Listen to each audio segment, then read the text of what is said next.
so much for hanging out with us tonight. Coming up tomorrow, more tacos, obviously. This time we're hanging with Javi's Tacos, who you can usually find weekends inside CJ's Public House. But he has a new food truck we'll tell you about. Plus, Reagan Holgate is back for another GDS Female Athlete Spotlight. One more thing before we go tonight. Tuesdays, we love meeting new teachers and other awesome people who work in the school district. Julie Anderson is with us tonight for our GDS teacher check-in. Hey, Julie, how are you? I'm great. How are you? I'm good. So you're a counselor at North Boone Middle School, right? Yes, ma'am. So what's your day like as a middle school counselor? Well, no day is ever really the same. I usually try to start each day with a big project. This time of year, scheduling is big because we're getting ready for the next school year already. But then that project is always interrupted by student individual appointments. I consult with teachers, special projects, different things that are going on in the building. So you just have to be prepared for the unknown. Do you get a chance to meet with students like every day, or how does it work with middle school counseling these days? Absolutely. There are a group of students that I meet with regularly, so I have some standing weekly appointments with students. Then there are lots of walk-ins, so just day-to-day needs that come to me. And then I also have like consultation with teachers and outside agencies and things like that. And then once a month I push into classrooms as well, so I'll do some social emotional lessons in the classrooms with all of the students too.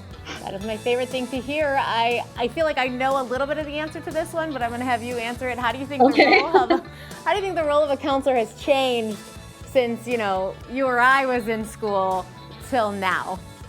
Absolutely. I think that it has changed a lot just based on the needs of our communities and our populations.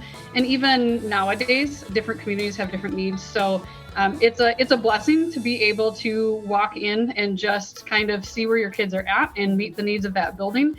I do think that the social impacts of COVID are still lingering a little bit. So lots of teaching and supporting and just figuring out emotions and making sure that the kiddos have whatever that support is that they need. But those needs are definitely intensified these last few years. You're truly, a emotional counselor at school as well as an academic counselor, right? Yes, ma'am. I do hold both roles in the middle school building. It's got to be a lot because middle school is a tough time. It is some interesting years. We've all been there, so we know what it's like, and the world is changing, so the kids' needs are changing too. But with the challenges, it is just such a blessing when you can connect with one and you know that you have made a difference or made a connection with a kiddo. It's a pretty powerful thing, so I feel very lucky. Absolutely. What's the most rewarding part of your job? I would say when you get that feedback, sometimes teachers or students will send me little things, even if it's years later, just saying, hey, I remember back when I was in middle school, or a teacher will let me read an assignment for their classroom where something was referenced that I taught or that I talked to a student about. So just knowing that the kiddos do appreciate what you have to say and that they see you as a source of support in their life is just huge.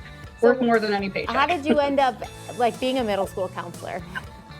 I actually started my career just getting my master's degree in counseling, and I did some work in some different private worlds, different private businesses and things like that. And then just ultimately decided that being in the school system gave me the most access to kids, since we see them here most hours, or more hours rather than sometimes they see their own families due to work and things like that.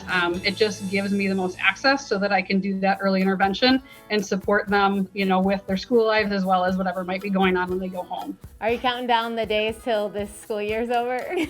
18. I was like, I know she knows. I just saw some of my nieces and nephews that are in high school and middle school over the weekend, and they gave me a count, so I knew that you knew too.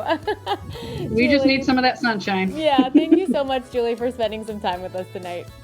Absolutely. Thanks for having me. Yeah, have a great rest of your day. We hope that you watching at home have an awesome rest of your day too. We always want to see those good day moment photos.